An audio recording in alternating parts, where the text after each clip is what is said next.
Vous entendez ça? C'est le bruit d'un marché qui vient de perdre la tête. Janvier 2026 et rien ne se passe comme prévu. Un club de milieu de tableau anglais pose 35 millions sur un gamin dont vous n'avez jamais entendu parler. L'OM devient le laboratoire d'Arsenal. Et un buteur adoré décide de brûler ses vaisseaux. Bienvenue dans le grand débrief du Mercato, là où les millions ne dorment jamais. Parlons de l'Olympique de Marseille.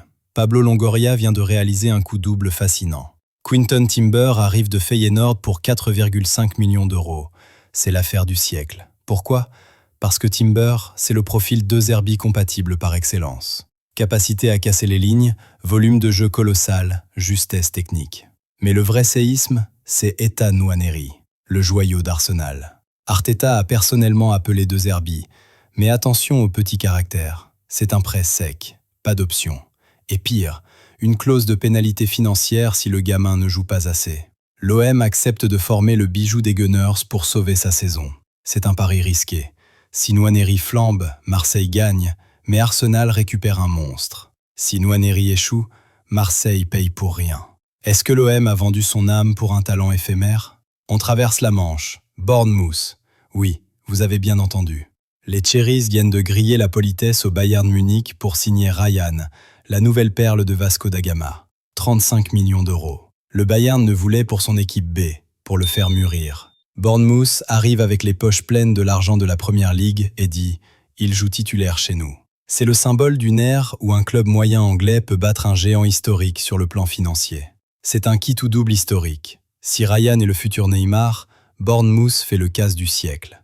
S'il ne s'adapte pas au froid de l'Angleterre, c'est un gouffre financier qui peut couler le club. À Londres, l'ambiance est devenue irrespirable.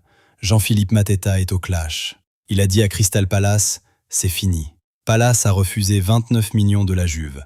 Aston Villa est à l'affût pour concurrencer Watkins. Mateta sait qu'à 28 ans, c'est son dernier train pour la Ligue des Champions. Palace joue au poker menteur, mais garder un buteur contre son gré, c'est comme garder une grenade dégoupillée dans son vestiaire. Si Palace ne cède pas, sa valeur va fondre. Mateta a décidé de forcer le destin, quitte à briser son image d'idole. C'est cruel, mais c'est le football de haut niveau. En Espagne, deux destins se croisent. Vinicius Junior, après un match XXL contre Monaco, a tué toutes les rumeurs. Le président même. Il ne parle pas du Real, il parle de Florentino Pérez. C'est un coup de maître politique. Il verrouille sa place face à l'ombre de Mbappé. Pendant ce temps, Marc-André Ter Stegen s'en va à Girona en larmes. Un prêt de 5 mois sans option. C'est le signe d'un malaise profond au Barça. Mais la vraie bombe, c'est Bernardo Silva. Été 2026, fin du contrat à City. Le Barça a déjà préparé le terrain. Bernardo veut être le vétéran qui guide la nouvelle génération de la Masia. C'est gratuit, c'est du génie, c'est le Barça qui survit grâce à son prestige. Voilà le tableau. Un mercato de rupture. Bournemouth qui défie le Bayern, l'OM qui devient un centre de formation de luxe et Mateta qui s'offre un bras de fer. J'ai besoin de vos avis.